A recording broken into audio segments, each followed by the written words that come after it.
City High, an American R&B and hip hop trio consisting of Ryan Toby, Robbie Pardlow, and Claudette Ortiz.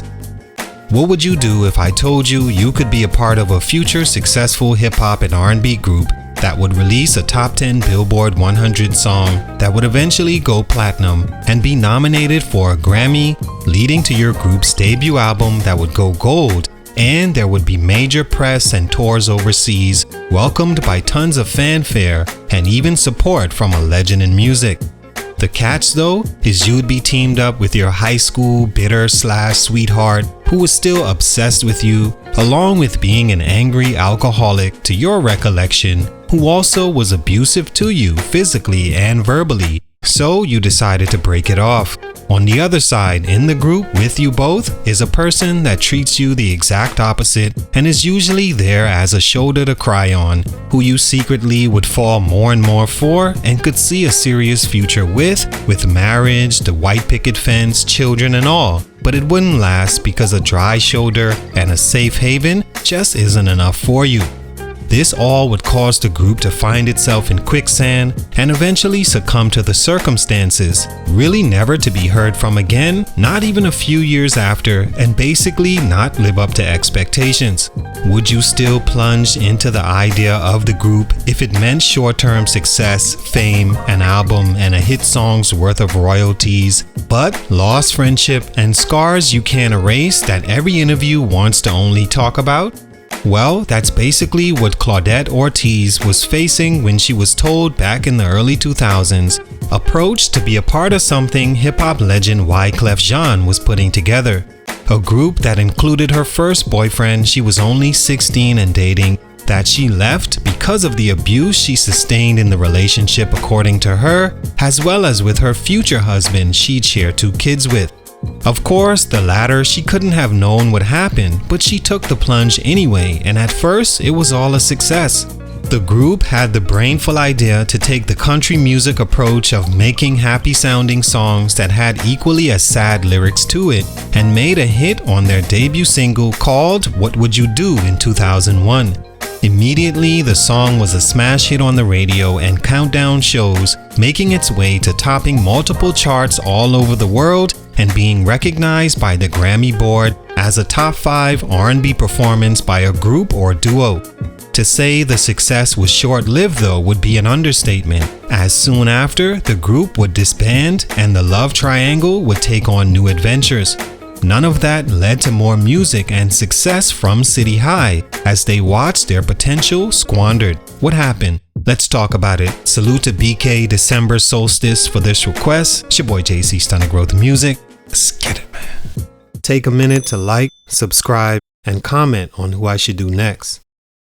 City High was an early 2000s hip-hop and R&B trio, all from the Willingboro, New Jersey area that actually went to the same high school together and were aware of each other's talent in music.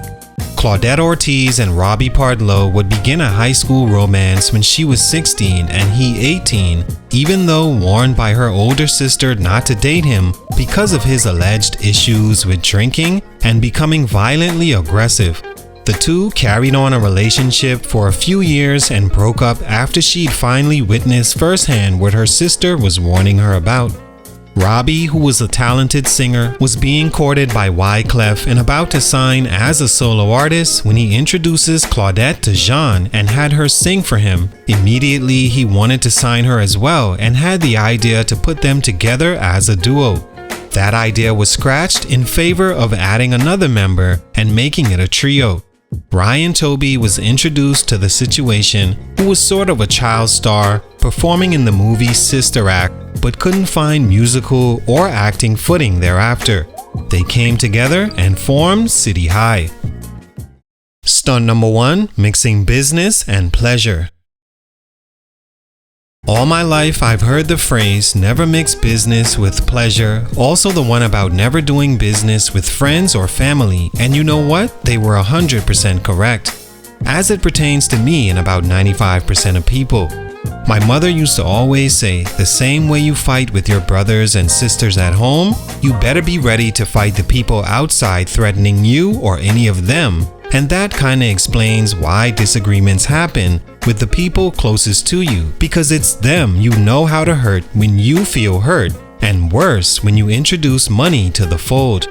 Money brings freedom, and usually people who couldn't before want to and now are able to experience freedom the way they want to, which may not always coincide with how you want to.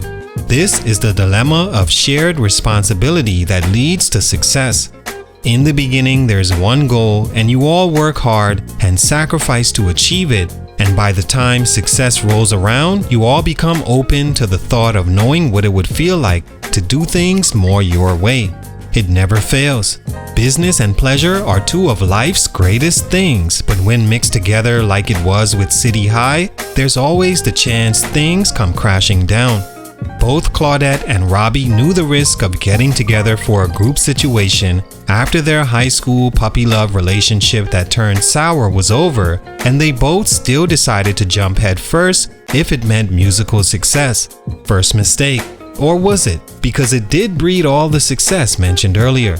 But would you rather short-term success or wait for an opportunity that didn't put you in a position to mix business with pleasure? After their gold album that produced two standout songs in 2001, the group disbanded and were no longer by just 2003. And get this, Claudette was now not just dating, but married to the other male in the group, RnB, by 2004. Mixing business and pleasure once again for 3 years and 2 kids before they divorced in 2007. A business love triangle. It never had a chance, at longevity that is. Stunt number 2, Robbie's drug and alcohol abuse.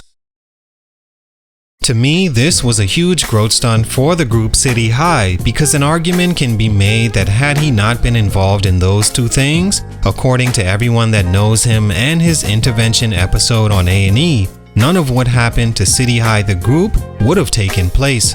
Imagine a history where he wasn't allegedly getting high and drunk, then being abusive, emotional, destructive, and unable to take accountability like a female, raised predominantly by his mother, and he and Claudette either had a healthy relationship or amicable separation and both moved on. Then there wouldn't have been the need to break up a good thing after a successful debut and a lane they had only to themselves as the motivational act that can appeal to just about anyone, especially in those urban community circumstances.